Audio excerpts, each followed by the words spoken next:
Hello, Giants fans, and welcome to a new edition of the Valentine's Views podcast. Please remember to subscribe, whether you're watching us on YouTube or listening to us wherever you listen to podcasts across the Big Blue View radio network.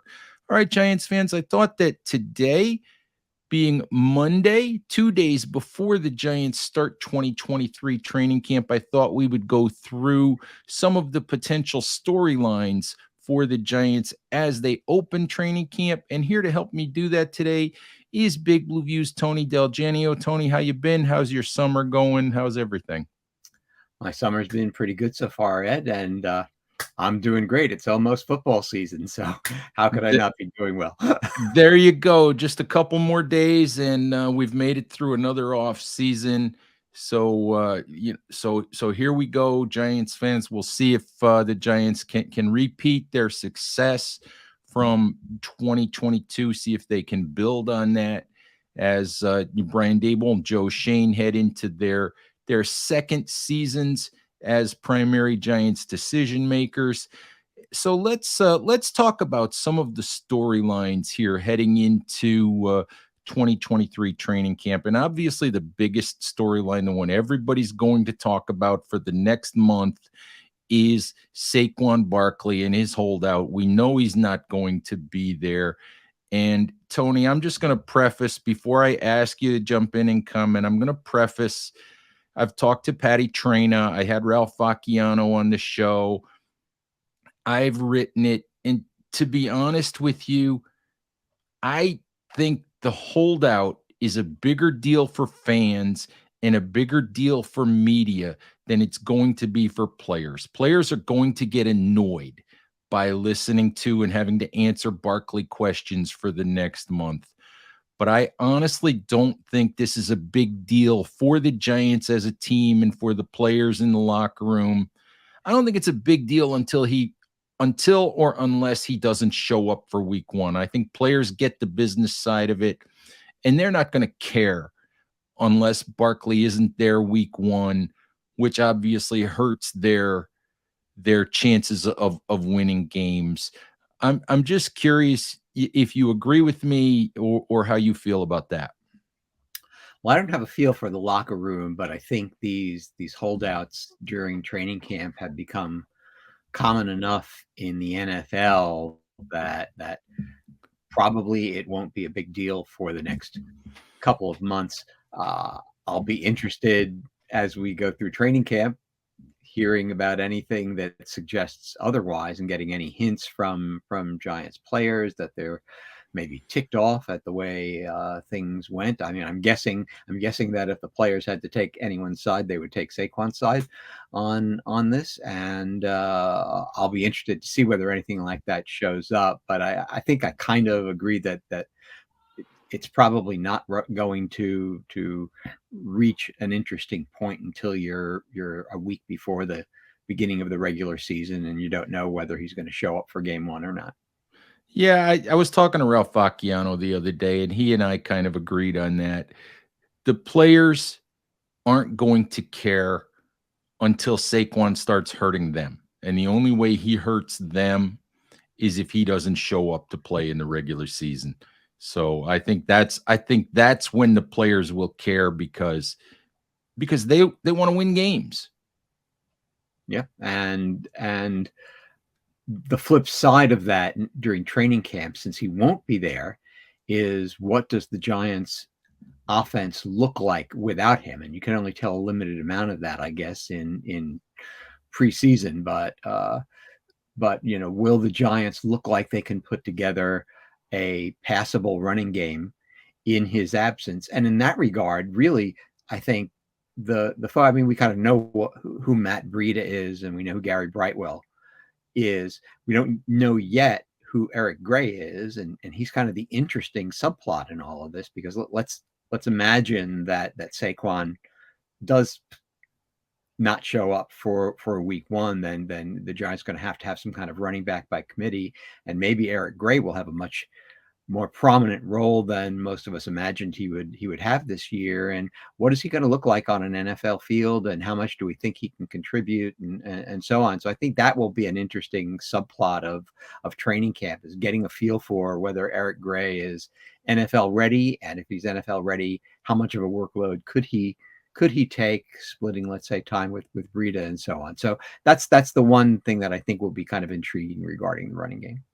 Yeah, the one thing that, before we completely move off Barkley, I keep getting asked in the mailbag and online and all over the place, what are the Giants going to do to replace Saquon Barkley? Are they going to go out and try to sign Dalvin Cook, or try to sign Kareem Hunt, or try to sign another veteran, right here as training camp starts? And in my view, people just need to relax. The Giants aren't going to, and have no need to, run out and do anything right now. If it gets to a point at the end of training camp, when running backs are getting cut, when there's guys available, if it gets to a point where they don't think Saquon's going to play, where he says he's not going to play, then maybe you go out and you look to supplement that running back room. But I just don't see it. I don't see it right now. I don't see a need for it, because I really think that there's a very infinitesimal chance that Saquon Barkley does not play during the regular season. He accomplishes really nothing by sitting out regular season games, so I just don't see it. Yeah, I'm thinking more long term for the Giants when I'm thinking about my curiosity about what things look like during training camp. Because although I agree with you that Saquon will almost certainly show up to play the regular season, I think now there are legitimate questions about whether he'll be a Giant in 2024, whether they'll use the tag on him a second time, or what will happen. And we know the histories of Brian Dable and Mike Kafka, and they both kind of come from places where the running game is kind of de-emphasized, right? In Buffalo, Dable started out as offensive coordinator with a heavy running game while Josh Allen was getting his sea legs. But once Josh Allen broke out in 2020, he really started to de-emphasize the running game in Buffalo. Mike Kafka comes from a place that the running game has been de-emphasized for quite a number of years. But of course, when you have Patrick Mahomes at quarterback and Travis Kelce out there and Tyreek Hill for a time, no wonder you de-emphasize the running game. Nonetheless, both of those coaches are coming from places where the running back wasn't front and center. And so I'm wondering whether we'll just start to see a little bit more of those Buffalo style, Kansas City style philosophies in how the Giants design their offense. Well, the other part of that is that Joe Shane comes from a general manager tree and a philosophy where you don't draft running backs in the first round, you don't pay running backs huge contracts. So, he's been handed this Barkley situation, and you do what you think is right with it. But I don't think his philosophy is to build around the running back. So you're right. It will be interesting to watch Eric Gray and maybe Gary Brightwell and see what the Giants have in those guys, and see how they have to supplement the position, maybe going into 2024. But I'll believe that Barkley will sit out regular season games when I see it. Yeah. I'm personally interested in watching Eric Gray. I think he has talent, and he's definitely an NFL running back, and I'm just curious as to how good an NFL running back he can be. Not Saquon level, no, he's not that good a back, but he does have some skill. He's very elusive. And he's a good pass catcher. I mean, nothing but an outlet type pass catcher, but he's good in the passing game as well. And again, a running back who's good in the passing game, I think, is something that can be an asset in a Dable Kafka type of offense. So I'm very curious to see what he looks like in action and how they decide to use him when he's in games.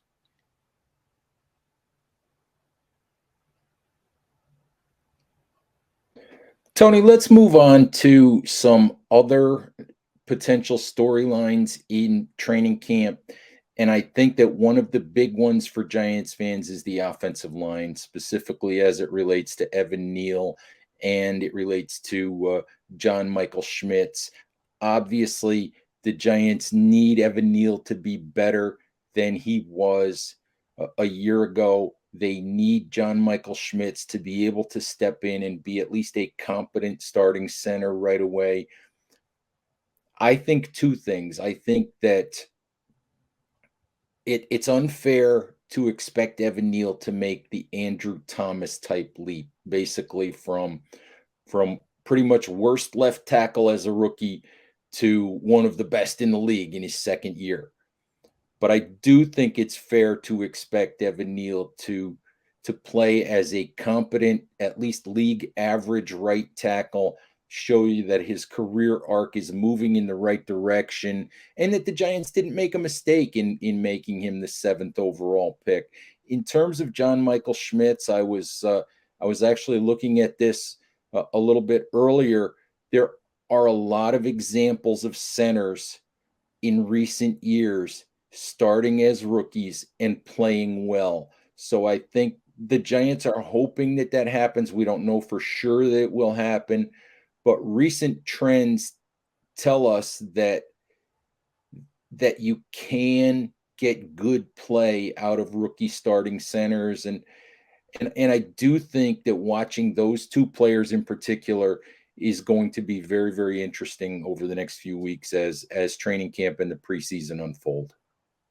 Yeah, I don't think Evan Neal has to become an all-pro or even a Pro Bowl level player. In fact, it might be better for the Giants if he doesn't, since Andrew Thomas is basically at that level now, even though he only made second team All-Pro. But still, we know that Andrew Thomas is going to be making a lot of money over the next few years, and there's only so many guys on your offensive line that you can pay top drawer salaries to in a salary capped league. And so actually an ideal situation might be for the Giants to have Evan Neal turn out to be a good, better than average offensive lineman, a capable offensive lineman, so that Jones doesn't have to immediately look to his right every time he drops back to pass to see if the edge rusher is already on top of him.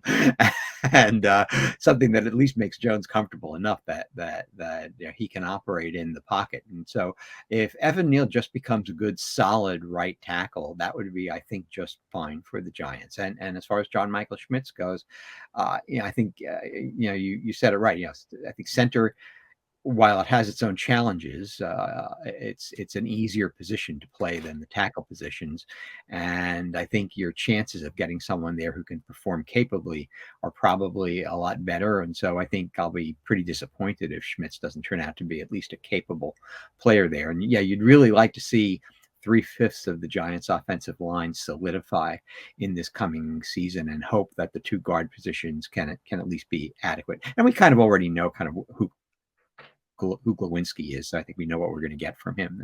That really then leaves left guard as the question. Yeah, I think they're fine at guard. I think between Ben Bredesen and Josh Azudu, I think they'll be okay on the left side. I don't know which one of those guys will emerge eventually, but I think they'll be okay over there. Training camp wise, offensive line coach Bobby Johnson mentioned this, I think, during mandatory mini camp. He's really looking forward to it. I know I hope I'm there the day that it happens, but I think everybody's going to stop and pay attention the first time John Michael Schmitz and Dexter Lawrence line up in a one-on-one drill or line up in any sort of 11-on-11 with full pads on, because I would think that the Giants coaches are going to tell Dexter, you're not going to give your absolute best if you're Dexter Lawrence every single play in training camp. You're not going to leave it all on the table every single play. But I think the Giants coaching staff is likely to tell Dexter to make sure he gives John Michael Schmitz at least a few reps of the best of Dexter Lawrence. And it'll be interesting to see how he handles that. Yeah, I agree. And the Giants have overall beefed up the interior of their defensive line as well. And so, they had trouble. The Giants' offensive line had trouble handling last year's defensive line. What's it going to be like this year with reinforcements coming in the interior? And so, uh, that's a good thing for the offensive line to have to go up every day and practice against a very capable defensive line. It can only help them when they go into the season and start have to deal with the real deal.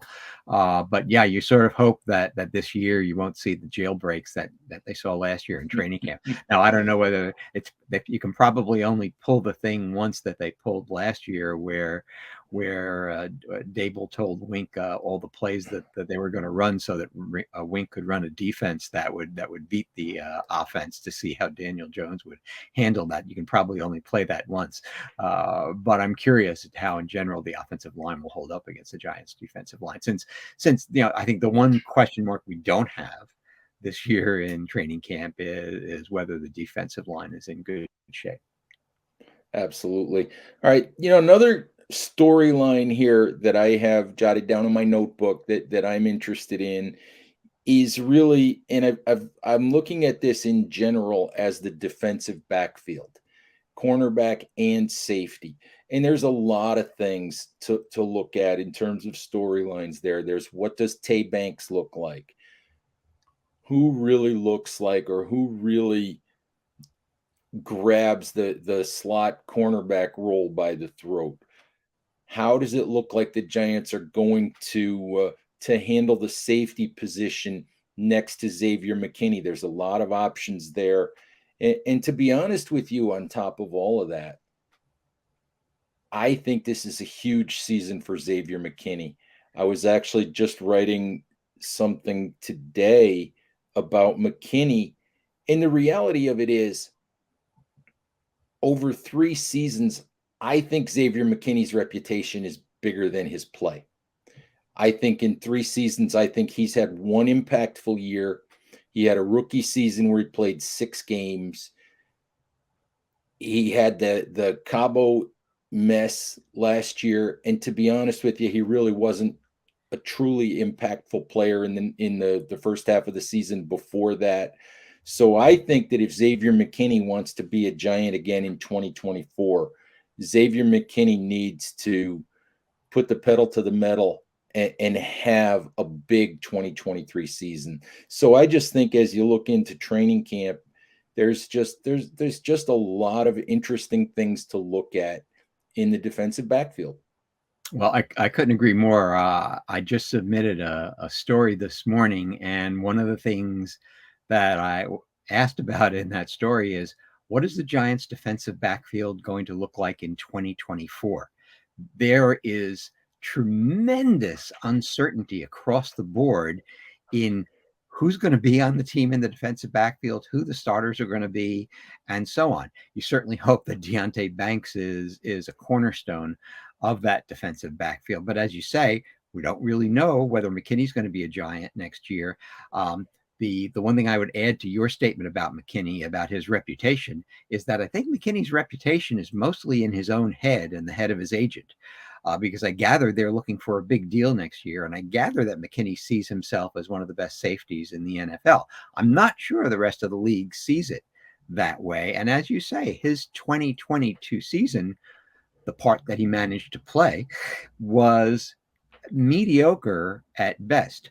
On the other hand, you saw when he did come back, he made the key play of the game against Minnesota to stop TJ Hawkinson short of the first down marker on 4th and 8 to clinch that game for the Giants. And we know from his 2021 season that the skill is there. The question really I have is he actually going to step up and play like the first safety who was drafted in that draft? That there were, I think, 5 safeties drafted in the second round of that draft in, I guess it was 2020, and he was the first one off the board. But Antoine Winfield Jr. and has outperformed him. Jeremy Chin has outperformed him. Maybe even Kyle Duggar, but let's just say Winfield and Chin. He's at best the 3rd best safety in that group right now. And I think he was expected to be the best, or tied for the best, maybe, with Winfield. He's got to show that more on the field this year. Absolutely. It's a big year for McKinney and his future with the Giants and his ability to get that big contract that we were talking about a little bit. Tony, another storyline that I have written down is the inside linebacker competition, that of course next to Bobby Okereke. We know that the Giants have already lost veteran linebacker Jared Davis, and whether you consider that to be a big loss or not, it's a guy that the Giants were counting on having on the roster, was going to have some type of a role. He's an experienced player. Now you're looking at Micah McFadden, you're looking at Darian Beavers. There's a couple of undrafted free agents who might fit in there. Maybe the Giants look to supplement the roster at inside linebacker as we get closer to the season. I tend to look at the inside linebacker spot next to Bobby Okereke and think it's Darren Beaver's job if he shows what he showed a year ago. Wink Martindale was very, very happy. Said it just looks different when you watch Beavers play, versus some of the other guys the Giants had. I think it's Beavers' job if he shows that he hasn't lost anything, after the knee injury a year ago.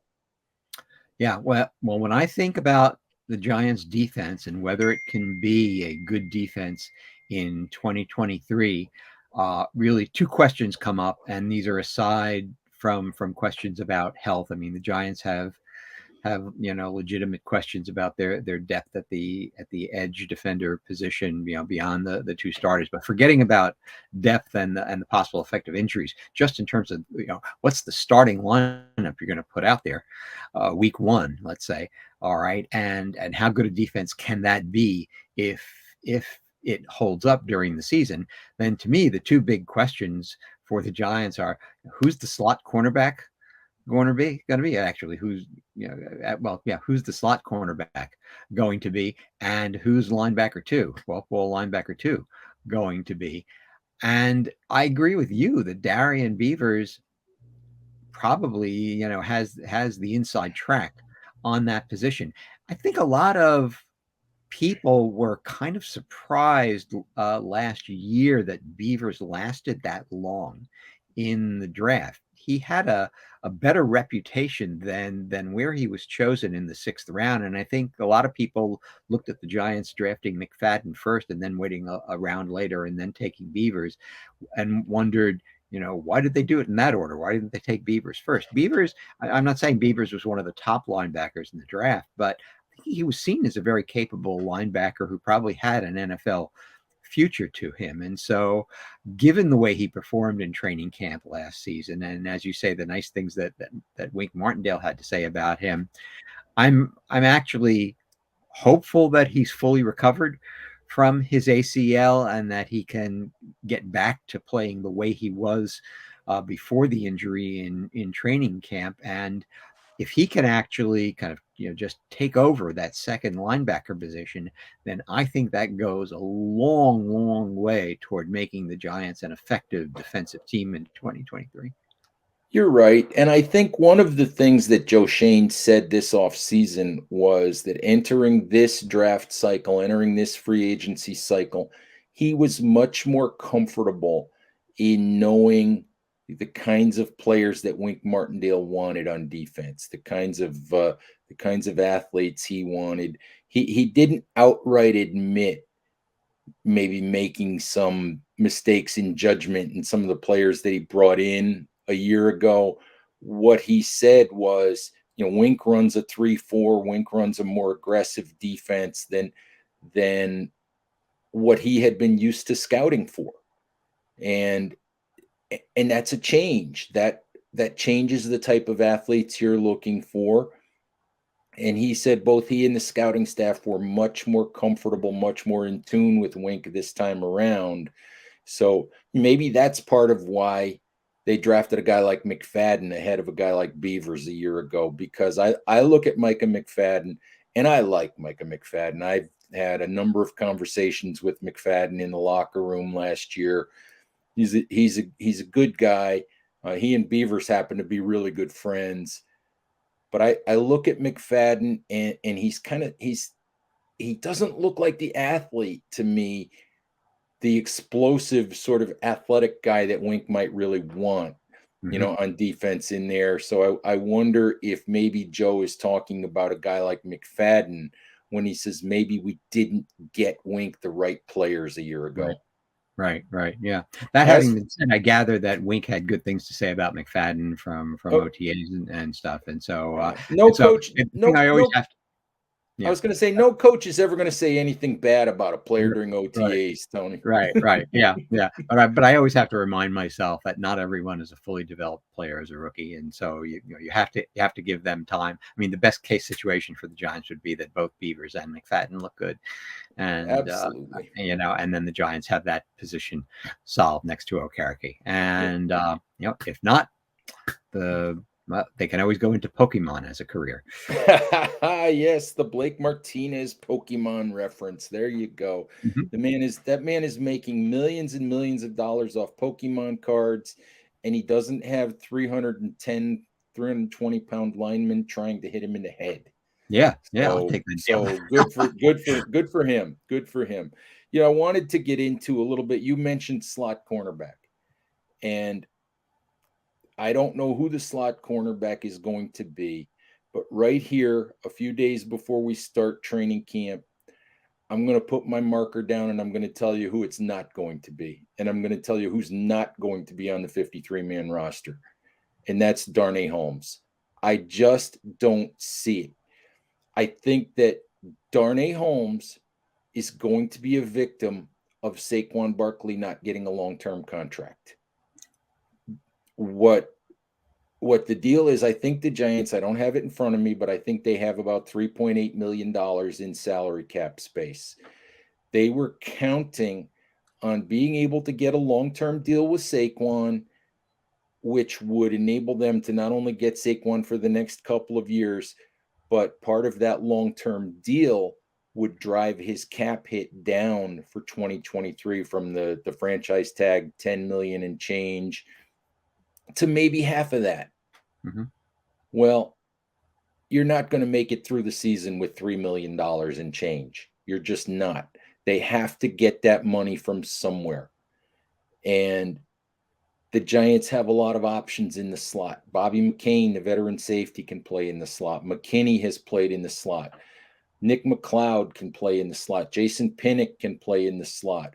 Cordale Flott and Aaron Robinson can play in the slot. All of these guys have some manner of slot experience, and Wink Martindale loves to mix and match. To be honest, the only thing Darnay Holmes can do at the NFL level, aside from occasionally returning a punt, is play in the slot. And the Giants can save $2.7 million with no dead cap if they release Darnay Holmes. I don't think they're going to do it tomorrow. I don't think they're going to do it before training camp starts. I think they're going to look at the players that they have, and if they're satisfied that they can handle the slot without Darnay Holmes, I think they will be able to do that. I just don't see how they don't cut Darnay Holmes, because they've got to have some extra money. They've got to have that little bit of cap space.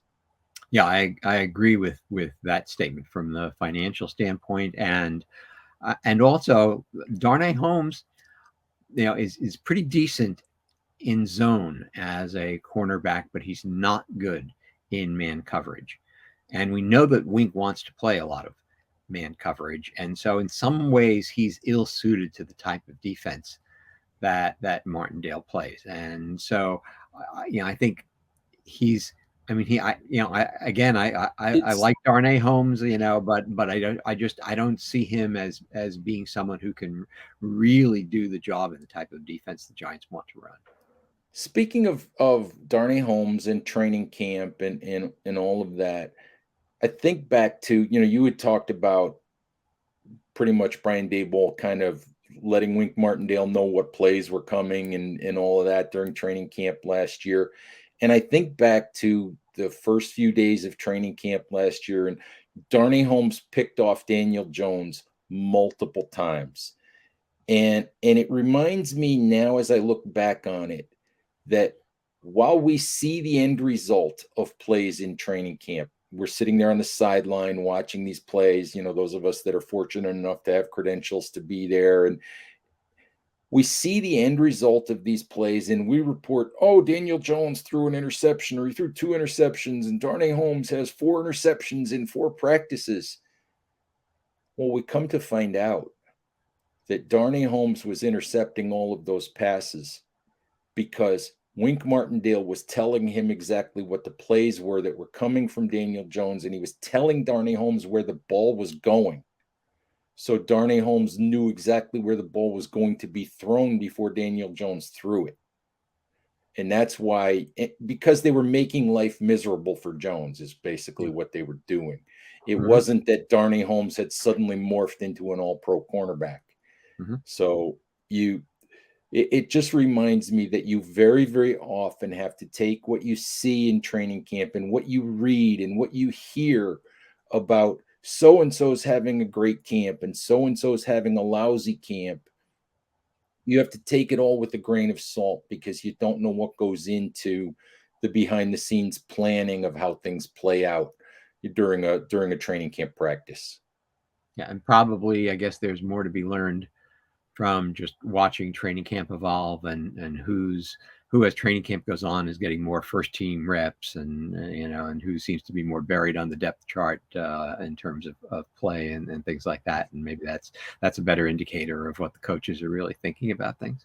I also learned something very valuable during last year's training camp, and I won't tell you who kind of leaned over and whispered this in my ear, but I remember watching Jeremiah Hall last year during training camp, undrafted tight end / fullback out of Oklahoma, who sitting on the sidelines, all the media, we're all going crazy thinking Jeremiah Hall's going to make this team.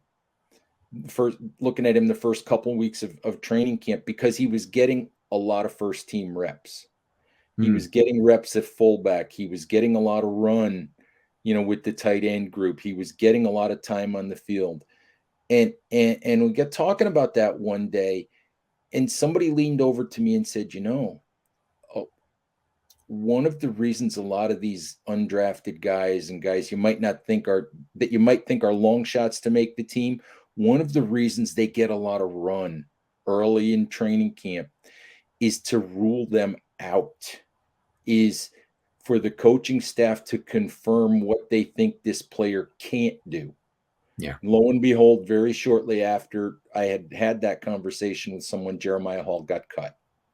So again, take everything that you see with a little bit of a grain of salt when it comes to training camp, because you just don't know 100% of what's behind the planning, what's behind the reasoning for what you see. And there's no way that even those of us who are on the sideline watching are going to know either, because Brian Daboll's not going to tell us.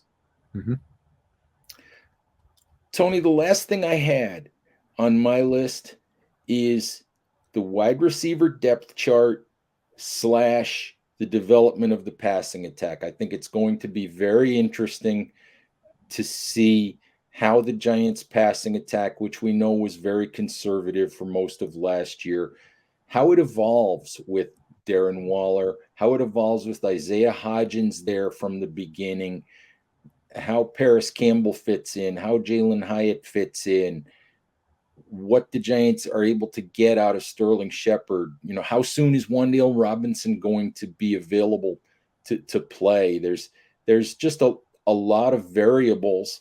So I'm going to be very curious how that all shakes out and what the passing attack looks like as the year unfolds. Yeah, and the Giants naturally have a really interesting wide receiver room, and it's very much unlike a lot of the top teams in the NFL in that they don't have that one alpha wide receiver. They have the alpha guy at tight end that you might think of as halfway towards being a wide receiver for them, if not more than halfway. Since when does a tight end wear 12? That's right. That's right. Come Come on, since when does a tight end wear 12? He looks just like Steve Smith, right? Didn't Steve Smith wear 12? I think so. And so that I think though the thing about the Giants wide receiver room right now is that it does look like it's very deep. So it's not like a lot of rooms in that they have maybe half a dozen guys. I mean, you can ask the question, how many wide receivers are they actually going to keep on the 53 going into the season? But let's just say 6 for argument's sake. Might not be that, but let's say they keep 6. Well, if they keep 6, you could argue that any one of those 6 guys could be getting a lot of looks at any one time, because their number 5 and number 6 guys are pretty talented receivers as far as I can see. And so they may not have that real go-to guy other than Waller. I mean, unless Jalen Hyatt breaks out much more quickly than most people expect him to. I think most people expect that there's going to be a learning curve for Jalen Hyatt, and he's not going to pull a Jamar Chase on game 1 of the season and just start catching a touchdown every week or anything like that. So I'm assuming that he's not going to burst onto the scene right away as a Giant, but I assume he'll start to get his chances. And then, as you say, you've got Paris Campbell and you've got Sterling Shepard. Eventually you'll have Wan'Dale Robinson. You've got Isaiah Hodgins, who and we can't forget that Slate. We can't forget the Slayton guy either. And then you have Darius Slayton, who has been the Giants' leading receiver in yards in 3 of his 4 seasons as a pro. Which is crazy to think about. I mean, it's not an incredibly impressive yardage total, but that speaks more to the Giants' passing attack than it does than it's any sort of a knock on Darius Slayton. The fact is, he has led them in yardage 3 out of the 4 years.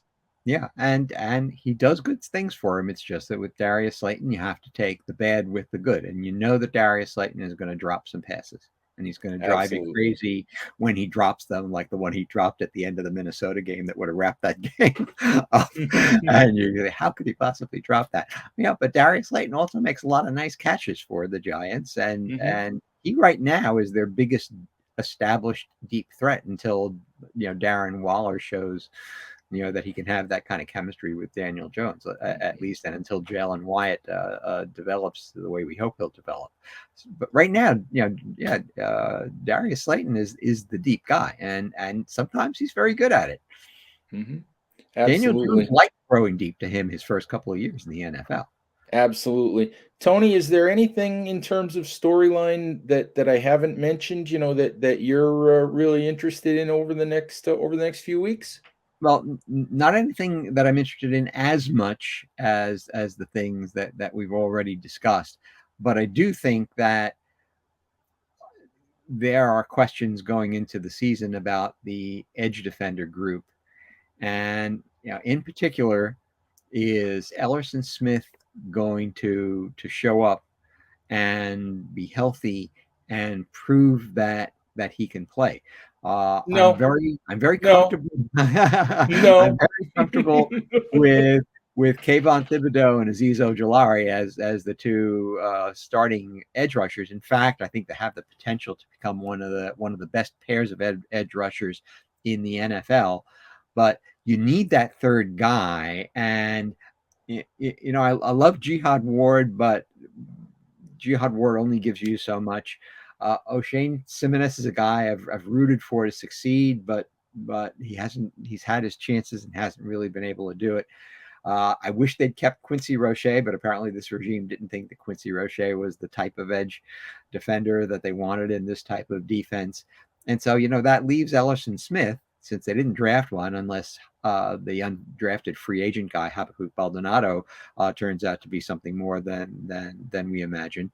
And, I would love to see Ellerson Smith go in and make a claim for that backup edge defender role, so that they have more than 2 guys they feel they can trust. Because if one of Thibodeau and Ojulari goes down, the Giants don't really have another alternative at edge that is going to be that effective. No, absolutely. And I don't want to pick on Ellerson Smith. I've had the opportunity to talk to him a few times. He is a nice young man. He's absolutely massive, and he's 6'6", 6'7", and it's hard for me to talk to him because every year I get shorter. I keep getting shorter, and I keep having to look up higher and higher to talk to Ellerson Smith. Yeah. But he's a nice kid, and I do hope that he steps forward. It's just it's hard to be optimistic about that. I think the Giants are going to end up, maybe having to supplement that group, Yeah. from somebody that gets let go. Yeah, and realistically, I think this is Ellerson Smith's last chance. I think there's a few more Absolutely. guys on the team that it's their last chance. You have Shane Lemieux, who's another guy who's kept hanging on, but has never established himself, and he's been hurt so much that we've never really gotten a chance to see whether he's improved since his rookie year. I think this is his last chance to stick with the team. I think Matt Peart is another guy that I'm curious to see, will he kind of take a step forward this year and win that backup offensive tackle job? And if not, I think this is his last year with the team. And I think there's a couple, probably a couple other guys like that I'm forgetting about that have this one chance now and who may not be there come beginning of September. Absolutely. Tony, all right. Just a couple more days, Giants fans, and we will be underway with training camp. I will be out there for at least the first couple of days. I'll be out there as much as I can. It's a weird year for training camp this year because after 2 weeks, the Giants will spend a week in Detroit, and obviously, I'm not going to Detroit, so um, we'll be away from them a little bit during training camp. But it seems like a really compressed camp this year when you consider that they'll be in Detroit for a week of practice as well. But anyway, we'll be out there as much as we can.